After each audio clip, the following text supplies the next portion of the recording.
는 청취자 여러분의 참여를 기다립니다. 문자 샵 9730으로 여러분의 의견 보내주세요. 짧은 문자는 50원, 긴 문자는 100원의 정보 이용료가 부과됩니다. 애플리케이션 콩, 유튜브 채널 KBS 일라디오에서는 무료로 참여하실 수 있습니다.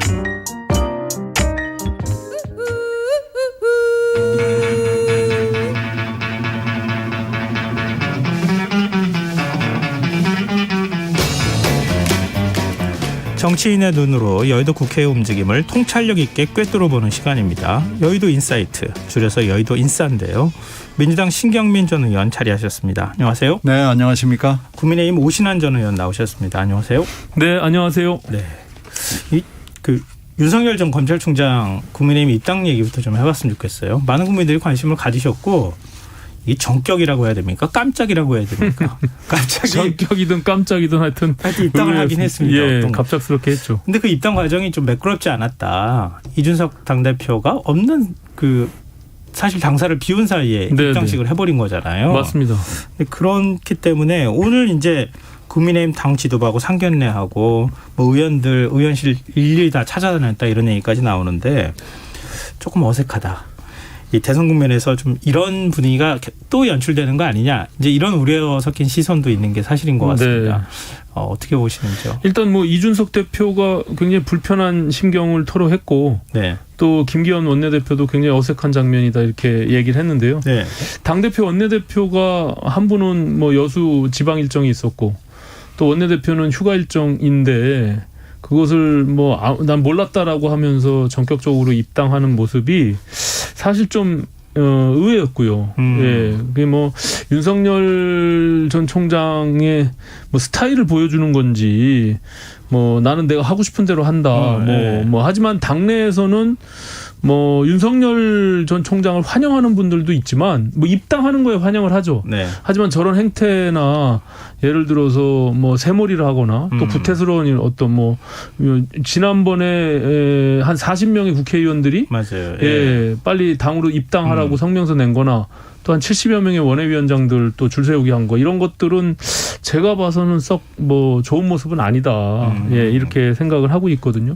네. 어쨌든 앞으로 윤석열 총장이 이제 당에 들어왔으니, 예, 당의 어떤 모습으로 당내에서의 어떤 지지세를 확보해 나가면서 확장해 나갈 것인지, 이것들에 대해서 깊이 있는 고민이 좀 필요할 거라고 생각하고요. 네. 우리가 흔히 말하는 당내의 과거의 구태 정치 같은 모습들을 보이지 않았으면 좋겠다. 그리고 특히 이제 전격적으로 입당하면서 본인이 생각하는 중도에서의 압도적인 승리 를 끌어안아야 되는 부분들이 여전히 이제 남아있는 거잖아요. 네. 그 부분이 자기가 해야 될 몫이라면 어떤 스탠스로 어떤 메시지를 전달하고 어떤 비전들을 제시해야 될지를 고민할 필요가 있다. 저는 이렇게 생각합니다. 오신환 전 의원께서 굉장히 냉정한 평가를 해주신 것 같은데요. 신경민 전 의원은 어떻게 보세요? 제가 할 얘기 다 해버려가지고 저는 오늘은 말을 안 해도 될 것 같은데. 하여튼 기습, 깜짝, 전격, 벼락 이거 온갖 말을 동원해도 부족할 만큼 굉장히 중요한 결정을 아주 바로 해버렸어요. 네. 그 윤 스타일이라고 볼 수 있죠. 아마도 이렇게 계속 갈게 될 것 같고, 그 지지도, 그러니까 여론조사에서의 지지도가 독보적으로 지금 혼자 잘 나오기 때문에 네. 야당의 경우에는 어쩔 수 없이 이 윤의 스타일에 편승을 하고 적응을 할 수밖에 없지 않냐, 이렇게 생각이 됩니다. 물론 다들 불쾌한 분들이 많겠지만 당분간은 이 야당의 지지도와 윤 전 총장의 여론조사 지지도가 결합이 될 수밖에 없어서 어쩔 수 없죠. 쓰지만 같이 동거할 수밖에 없는 거 아닌가 싶은데요. 네. 할 수 없죠, 스타일을 받아들여야죠. 스타일 얘기를 장시간에 저희가 하기는 좀 그럴 것 같고요. 아마 많은 분들이 그 깜짝 입당의 뒷 배경에 대해서는 아마 얘기 듣지 않았을까, 그런 생각이 들어요. 방금 전에 말씀하셨던 것처럼 윤석열이라고 하는 인재 정치인이라고 불러도 될 것 같은데. 네. 좀 스타일인 것 같다. 시원시원하면서도 한편으로는 좀 즉흥적인 그런 게 좀 드러난 거 아닌가 이런 이제 얘기도 나오는 것 같은데요. 그 뭐 여기서 줄이고 윤 전 총장의 입당 효과 어느 정도 나타날 것인가 이게 굉장히 큰 관심사거든요. 근데 한국사회 여론연구소가 TBS 의뢰로 지난 30일부터 31일 동안 이틀 동안 전국 만 18세 이상 1,013명을 대상으로 차기 대선 후보 적합도를 물었어요. 네, 윤 전 총장은 32.3%로 전주보다 5.4%포인트 올랐고요. 이재명 경기지사가 27.4%, 이낙연 전 민주당 대표가 16%, 이 지사는 지난주보다 1.4%포인트 올랐고 이 전 대표는 2.2%포인트 하락했습니다. 자세한 내용은 중앙선거 여론조사 심의위원회 홈페이지 참조하시면 되는데요. 일단 이 여론조사 결과 오늘 뭐 한 3개 정도 나왔다고는 하는데 여론조사 결과 추이 이게 윤 전 총장의 입당 효과 어느 정도로 판단을 하시는지 오전 의원께서 먼저 얘기를 좀 해주시면 어떨까요? 뭐 당연히 컨벤션 효과가 있었다라고 보여지고요. 네. 특히 국민의힘의 지지자들이 확실히 거기에 반응을 하고 일부 상승 효과가 분명히 있었고요. 네. 다만 윤천종 총장이 지난 6월 29일 날 출마 선언과 동시에 사실은 지지율이 좀 빠지는 경향이 있었거든요. 네. 그거 또 여러 가지 의혹들 그런 것들에 대해서 적절하게 대응하지 못하고 제3지대에 있다가 이게 뭐 사실은 제가 늘 주장했지만 하루빨리 당에 들어와는 것이 오히려 이 국면을 돌파해낼 수 있다라고 했는데 이제 그것을 이제 당에 전격적으로 입당하고 저는 그 과정에 여러 가지 컨벤션 효과로 인해서 당의 지지율도 일부 좀 반응을 했던 것 같고요. 그래서 이 기간이 어느 정도 갈지 그건 좀 이제 추이를 지켜볼 필요가 있는데 아까 말씀하신 대로 윤석열 전 총장의 스타일이 굉장히 호탕하고 뭐 본인이 뭐 거침없이 얘기하는 부분들이 있지만 대선에서의 메시지 관리는 굉장히 중요한 부분들이 있거든요. 그렇죠. 그런데 지금 여러 번 그런 것들이 누적되면서 실수가 지금 계속 나오고 또 더군다나 이제 미천에 대한 부분들까지 거론이 되고 있기 때문에 저는 그 메시지 관리는 분명히 필요하다. 그리고 이 아직까지는 정치 신인이라고 볼 수밖에 없거든요. 그러니까 조금 이렇게 짚어가면서 돌다리도 짚어가면서 가라고 조금은 너무 과신하다 보면 이게 한순간에 좀 위기를 맞이할 수도 있기 때문에 네. 그런 부분들은 주변에 이제 조력해주는 분들한테 많이들 좀 이렇게 의논하고 본인이 얘기한 대로 자기가 이제 앞으로는 그냥 배우 연기자가 되겠다. 예, 그런 말처럼 그렇게 하는 것이 저는 당분간은 좀 볼 필요가 있다. 그리고 정당의 구조도 사실은 잘 모르시잖아요. 네. 바깥에 있었으니까 보던 것과 또 다를 수가 있거든요. 그래서 그런 것들도 좀 신중할 필요가 있지 않을까 저는 그렇게 생각합니다. 네. 신경민 전 의원은 어떻게 보세요? 일단 국민의힘 지지자들이 뭐 많이 몰려온 것은 그 눈에 띌 정도로 보이고요. 네. 벽화 사건이 있었고 양정검사 어머니 취재 사건이 있었고 네. 마이너스인지 플러스인지 조금 약간 가늠하기 어려운 사건들은 있었죠. 그래서 이런 것들이 같이 플러스 마이너스로 반영이 되지 않았나 생각이 됩니다. 근데 문제는 이제 앞으로가 문제죠. 이런 스타일로 과연 정당 정치에 적응할 수 있을지. 올라가는 건 지지도 올라가는 건 굉장히 천천히 가지만 내려가는 건 또 순식간에 내려가는데 이제 이걸 유지할 수 있느냐 또 계속 올릴 수 있느냐라는 건 숙제로 판단이 됩니다. 더군다나 지금 윤 전 총장이 이렇게 하는 걸 보면 비전을 얘기하기 전에 기본 실력이 안 되는 사례들이 너무 많아요. 지금 뭐 오늘 또 어제도 뭐 계속해서 나오기 때문에 그 매일경제와의 인터뷰 같은 건 정치인으로서는 할 수 없는 얘기를 한 거거든요. 네. 불량식품 얘기하는 겁니다. 그래서 기본 실력이 좀 안 돼 있구나 하는 게 지금 여러 번 점검이 되고 그게 노출이 됐어요. 그래서 이건 뭐 비전 얘기하기 전에 일단 쪽집게 과외를 받아서라도 기초 실력을 쌓아야 되겠다. 뭐 이런 지금 평가를 받고 있기 때문에 언제든지 실수할 수 있다는 얘기죠. 이건 조심해야 될 겁니다. 근데 지금 이제 그 신경민 전 의원께서 말씀하셨지만 또 앞서 오전 의원께서도 미천이라는 표현 사용하셨어요. 이게 지금 매일경제 인터뷰 뭐 한지 꽤 됐지만 지금 인터뷰 전문이 영상이 공개가 되면서 지금 논란이 되고 있잖아요. 네. 미생 기준을 높이면 그러면 가격이 올라가고 그러면 뭐 예를 들면 햄버거면은 햄버거를 사 먹을 수 없는 사람들이 있다. 그러니까 좀 그 기준을 맞추지 못하더라도 저렴하게 사 먹을 수 있도록 해줘야 된다. 밀턴 프리드먼 얘기하면서 네. 그 얘기를 언급했어요. 그리고 오늘은 또 페미니즘에 대해서 뭐 건강이라고 했나요? 페미니즘 얘기하고 그리고 그게 남녀간의 교제 문제로까지 연결되는 발언을 했는데 어떻게 보세요, 그 발언은?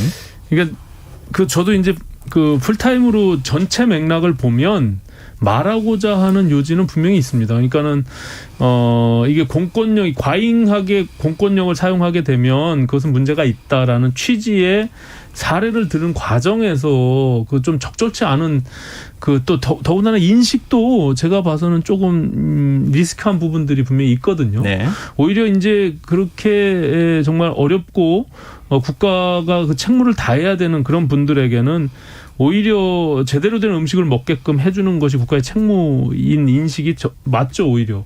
근데 이제 그것을 오히려 뭐 부정식품이라고 했는데 그런 음식을 먹게끔 오히려 그 기준을 좀 그냥 뭐 어떻게 보면은 불법적인 거죠. 그런 것들을 용인해야 된다라고 하는 인식 자체가 이제 평생 법조인으로서 검사의 생활을 해왔는데 조금은 뭐 이해하기가 좀 어려운 측면들이 분명히 있습니다. 다만 아까 말씀드린 대로 본인이 말하고자 하는 본질은 분명히 다른 데 있는데 그것을 예를 들면서 자꾸 엇나가는 부분들이 있거든요. 그래서 네. 아까 조금은 신중하게 또 깊이 있게 고민하고 또 준비가 된 부분들을 좀 언급하는 것이 좋겠다라고 제가 조언을 드린 건데 근데 아무래도 근데 그렇게 쉽게 지금의 이제 1위를 독주하고 있는 그 여론이 쉽게 빠질 것 같지는 않아요. 뭐 상당히 좀 기간이 가고 또 저희가 이제 본격적으로는 이제 8월 말에 후보 등록하고 9월 달부터 이제 경선이 시작되는데 그렇게 해서 후보 간에 서로 비교하고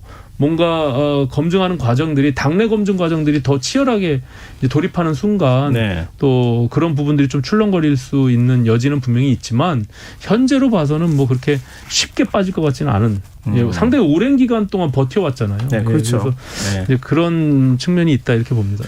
근데 뭐 지금 민주당에서는 주자 대선 후보들 간에 서로 간에 사실 네거티브 경쟁 막 하고 서로 뭐 공방도 격화되고 그랬었잖아요. 근데 국민의힘은 이제 시작이라고 볼 수 있을 것 같거든요.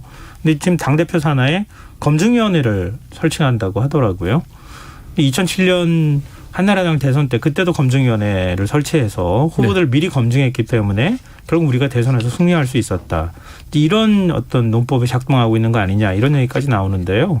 검증위원회에서 검증하기 시작하고 후보들 간에 경쟁이 더 치열해지면서 상호 검증을 하기 시작하면 윤 전 총장 지지율도 사실 장담하기 어려운 거 아닌가요? 그렇습니다. 이제 검증위원회의 당대표 직속의 검증단은 뭐 어느 후보에 대한 뭐 유불리를 떠나서 당이 오히려 이제 상대는 어쨌든 지금 민주당인 거잖아요.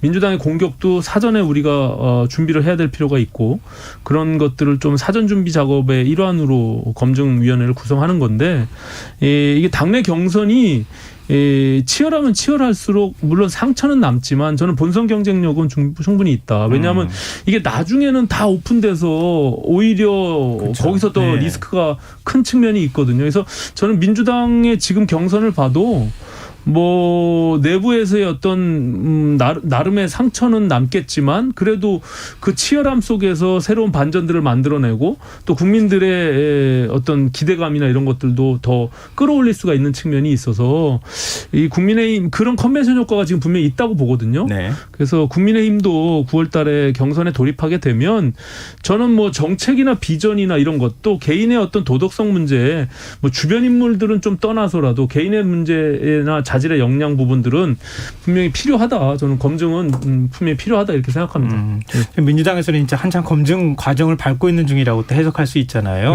그렇죠. 민주당도 검증위원회 구성하거나 지금 윤 전 총장이 또 입당함으로 인해서 민주당 입장에서는 뭐 송영길 대표는 변수 하나가 사라진 것이다 이런 표현을 사용하게 됐는데요.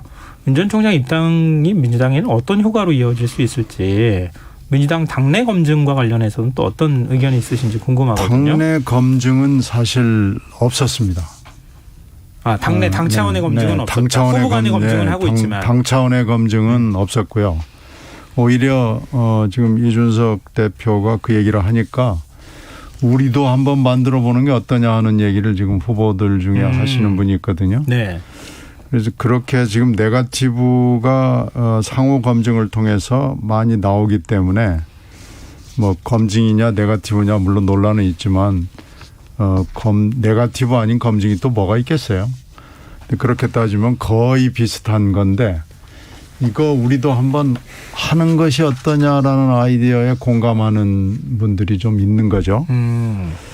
그리고 이제 윤 전 총장의 입당이 그러면 얼마나 많은 큰 영향을 줄 것이냐라고 보는데 그건 언젠가는 들어오리라라고 생각을 했기 때문에 그 입당이 그렇게 엄청난 무슨 영향이나 효과를 주지는 않을 것으로 봅니다. 그래서 그게 뭐 8월 말이냐 8월 초냐의 차이일 뿐인데 그걸 애써서 피해서 7월의 마지막 날을 택한 거 아니겠어요? 7월 31일이 토요일이기 때문에 나는 7월에 가리라 그래서 7월로 간 거지. 특별하게 뭐 이렇게 이거 서프라이즈는 서프라이즈지만 엄청난 의미가 있는 서프라이즈는 아니다. 그렇게 봅니다. 근데 후문에 따르면 그 입당 선언하고 난 다음에 김종인 전 비대위원장 만났다는 거잖아요. 네. 뭐 45분, 50분 정도 만났는데 김 전 위원장이 왜 들어갔느냐 이렇게 야단을 쳤다는 후문도 있더라고요. 근데 민주당 입장에서 보면 나중에 야권 단일화라고 하는 큰 변수가 또 남아있을 수 그렇죠. 있는데 그게 지금 사라진 거잖아요. 그 단일화의 공식이 승리의 공식이라는 것을 지난번 서울시장 재보궐선거에서 다들 본 거 아니겠어요? 네. 그래서 사실 굉장히 두려워했던 것이 야 이번에도 또 단일화 공식으로 하면 어떡하나 하는 그 두려움이 있었거든요. 네. 근데 그 두려움은 일단 사라진 거죠. 예. 저희로서는 뭐 그 지난번 서울시장 재보궐선거에서의 단일화는 성공적인 단일화죠. 네. 특히 뭐 안철수 대표가 나름의 큰 결단 한 번도 이루어지지 않았던 단일화인데 사실은 그것이 이렇게 늘 성공적인 단일화를 만들기는 굉장히 어렵습니다. 예, 특히 이제 윤석열 후보가 1위 주자였기 때문에 네. 이것이 쭉 빠져서 지난번처럼 골든크로스가 일어나고 뭐 이러지 않는 이상은 굉장히 어려움이 있기 때문에 그런 불확실성 우리로 봐서는 또 단일화가 될지 말지에 대한 불확실성을 제거하는 부분도 저희로서는 뭐 나쁘지 않다. 저는 이렇게 생각을 합니다. 보는 시각은 다르지만 불확실성을 양쪽 다 제거한 셈이 돼버렸네요. 네, 그렇게 된 거죠. 네, 알겠습니다. 지금 여러분께서는 KBS 1라디오 김성환의 시사회와 함께하고 계십니다. 여의도 인싸, 국민의힘 오신환 전 의원, 민주당 신경민 전 의원과 함께하고 있습니다. 지금 뭐 그 국민의힘 안에 대권 유저가 이제 14명이 됐다. 근데 아직도 2명 정도 더 합류할 것 같다. 16명이라고 합니다. 한때 국민의힘에 2명이 과거 누구죠? 미래통합 2명 뭐 김동연 전 부총리도 남아 안철수 있고요. 전 대표. 근데 지금 안철수 대표는 네. 국민의당하고 지금 국민의힘의 통합 논의가 실무 협상은 이제 결렬된 거잖아요. 이 지금 그 실무 협상을 주도하신 네, 분이기도 네. 하고 어떻게 되는 겁니까? 제가 이제 실제 실무협상단을 해보니까 이 당대당 통합, 이 합당이라는 것은요 결과적으로 정치적 결단에 의해서 이루어지는 것이지 네. 이게 숫자 갖고 더하기 빼고 해서 될 일은 아니거든요. 그리고 또 지난 서울시장 재보궐선거에서 안철수 대표께서 전격적으로 국민들과 약속한 부분들이 분명히 있어요. 그건 정치적 책임이죠. 이제 그 부분에 대한 신뢰도 있고 또 본인은 뭐 당시에는 대선 출마를 안 하겠다라고 한 부분들이 또 있고요. 또 한편으로 생각하면 지금으로서 국민의당의 당원 당규상에는 안 대표가 국민의당의 후보로 출마할 수가 없어요. 네. 그럼 당원 당규를 개정해야만 출마를 하게 되거든요. 이런 여러 가지 문제들이 복합적으로 있는데 저는 우리 국민의힘의 입장에서도 특히 이 안철수 대표가 갖고 있는 중도의 상징의 부분들을 더 키워서 존중하면서 통합을 이뤄내는 것이 마땅하다고 생각하고 안 대표께서도 이것을 아주 디테일한 어떤 셈법으로 접근할 게 아니라 본인께서 말씀하신 정책 결단을 내려서 정권 교체를 위한 야권의 통합들을 본인이 결단을 통해서 하는 것이 저는 바람직하다. 그 국민들과 약속을 지키는 일이다. 저는 그렇게 생각합니다. 그러면 8말 9초 버스 출발한다는데 그때까지 이루어질 수 있을까요?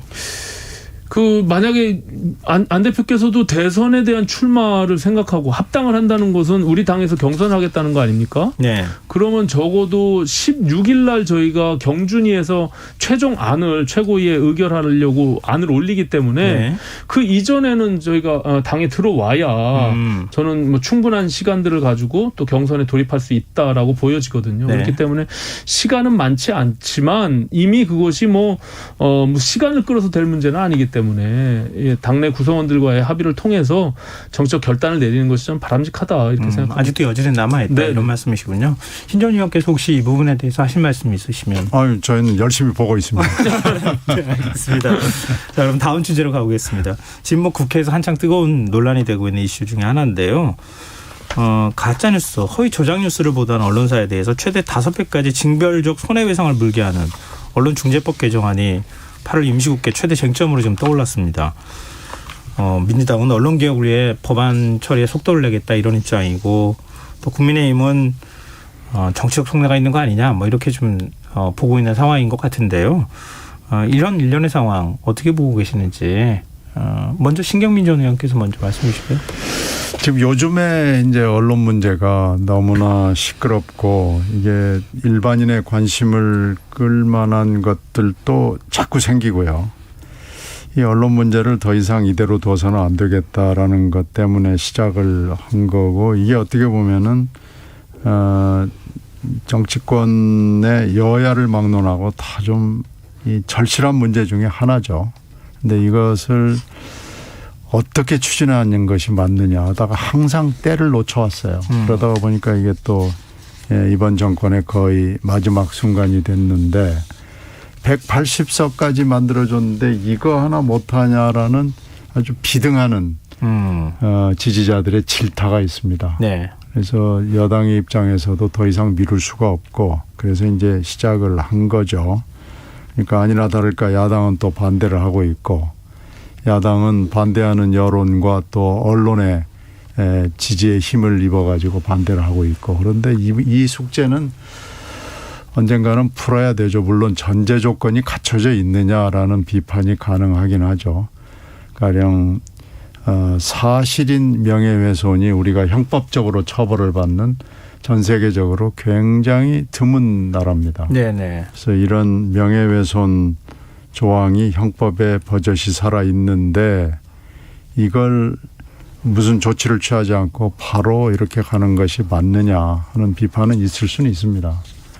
그러나 지금 언론의 상황이 더군다나 인터넷 언론 시대가 지금 도래를 하면서 그 피해가 예전보다도 훨씬 더 신속하고 확산되는 추세에 있기 때문에 이 정도는 이제 해야 되지 않느냐라는 여론도 만만치 않습니다. 네. 그래서 이 논의를 뭐 해가면서 약간의 손질을 볼 수는 있겠지만 이제 더 이상 미루기에는 우리 현실이 너무 좀 어둡다. 네. 그런 인식이 있죠. 네. 우신환 전 의원 어떻게 보고 계십니까?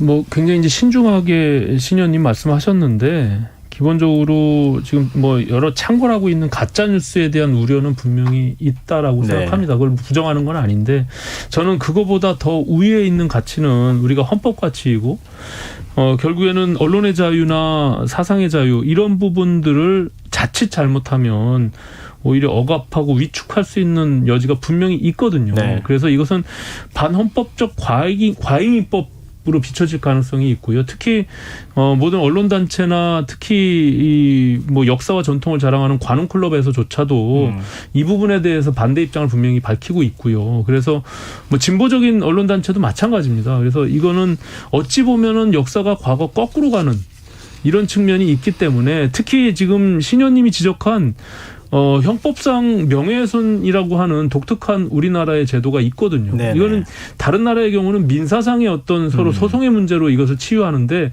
우리는 그것을 형사법으로 접근하고 있기 때문에 네. 얼마든지 이 부분에 대해서 문제 제기를 할 수가 있어요. 이미 여지는. 그리고 네. 특히 뭐 한편으로 보면 지금 윤석열 후보에 대한 검증을 하고 있는 뭐 열린공감 TV 같은 경우가 윤석열 총장 측의 캠프에서 지금 고발했잖아요. 10명을. 네.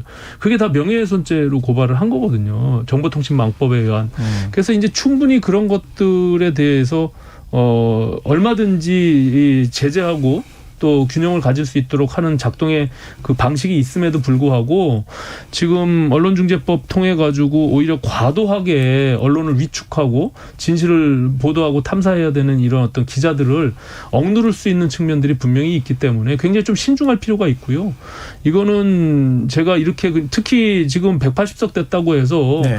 한쪽으로 일방적으로 몰아붙이는 이런 또 행태를 보이게 되면 굉장히 큰 역풍이 불 수 있다. 이건 정권 말에 언론을 길들이기 하고 입막음 하려고 하는 측면이 분명히 반대급부가 있기 때문에 저는 여당도 굉장히 좀 조심스럽게 접근할 필요가 있지 않나 이렇게 생각합니다.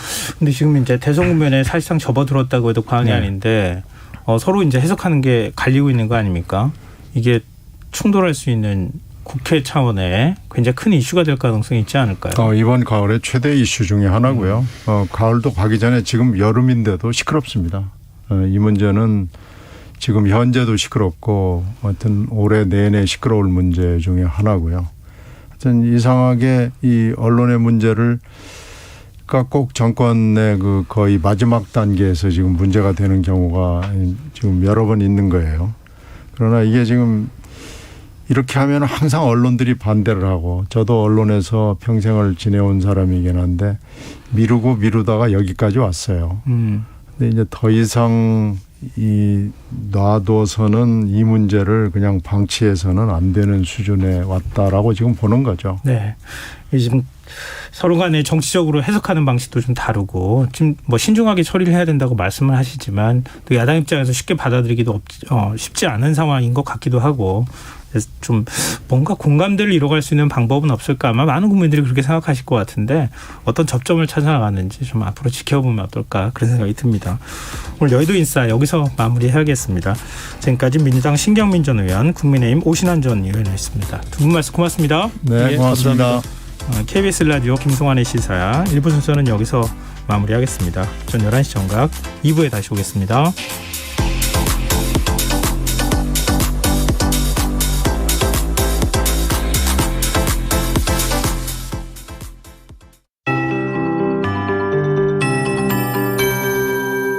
KBS 58분 날씨.